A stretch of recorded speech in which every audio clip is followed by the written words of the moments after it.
My name's Tony Natal. Hi, I'm Lauren Barshand. My name's Neil Olafson. I come down here twice a year to be a steward on the beach, and I'm hoping I make a difference with the red knot and the horseshoe crab. My dad's a big fisherman. I'm big on fishing. We were in the Fish and Wildlife newsletter and I heard about the program. I'd always been big on conservation and it just seemed like a great way to get active. I'm a local New Jersey guy. I'm from up above Trenton. I come down here every year to do the shorebird steward project. This is my 4th year of doing it. I became a steward because I majored in marine science when I was in college. I chose to work in another profession, and now that I'm retired, I want to get back into this environment. I still learn everything every time I come down into this area and experience new things where I get more information and move my knowledge base a little bit into the future and understand what's going on down here. Well, the bay, as you can see, changes. Every hour it's different. Every hour it's a habitat for a different kind of animal. It never ceases to change. It's always just in this state of flux all the time that produces new shorelines, new environments. And then there's much more that goes on both at the shoreline and under the water too, that we usually don't see, but I know it's here, and a lot of people know it's here. So it's a fascinating environment that's very dynamic. The horseshoe crabs come in, lay their eggs, and some of the eggs are used to fuel the birds that are heading up to the Arctic. All these eggs that are being washed up are used for the fisheries besides the birds, and people don't know that. You know, like conservation is really important to me, and realizing that in my backyard I had this entire ecosystem that I never really appreciated.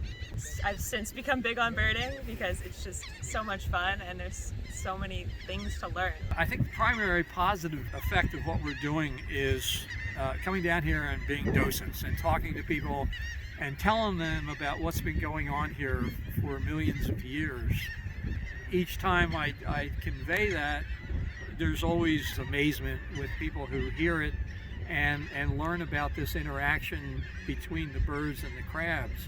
People who come and stop and ask questions, they learn from me and I learn from them, and I feel like that's such a valuable thing to have, that just that chance for interaction and that chance for spreading the knowledge even a little bit to kids, families, tourists, people who don't know what's going on, people who do. It's really awesome. And also now, particularly because we know that there is something going on that's causing these populations to decline. And just raising that awareness with people seems to be something that people are interested to hear about. A lot of people are interested to know what they can do to create some type of, or help to create some type of change that may address the problem and help bring these populations back to where they were years ago. Here I have some information about the flight patterns, what the birds look like. If you do see a crab that has a tag on it, there's a number of the tag and a phone number.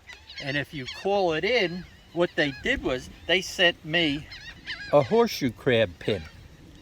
I also have some information about return the favor, with information on the back about how to join the groups that do that at night. If you do see a bird with anything on their legs, maybe an orange tag or a green tag, if you turn that information in to this address, you'll get information about where the bird was first banded and his travels. And I have some horseshoe crab eggs that I show people.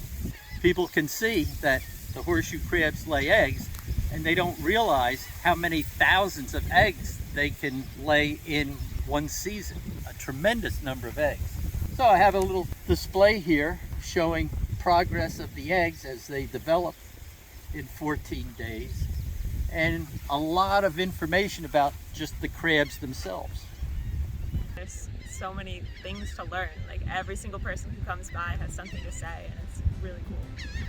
And my job would be to try to help influence them with information.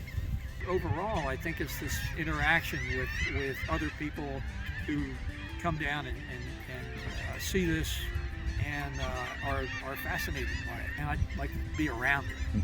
I come back to it just because it feels so good to me, I guess.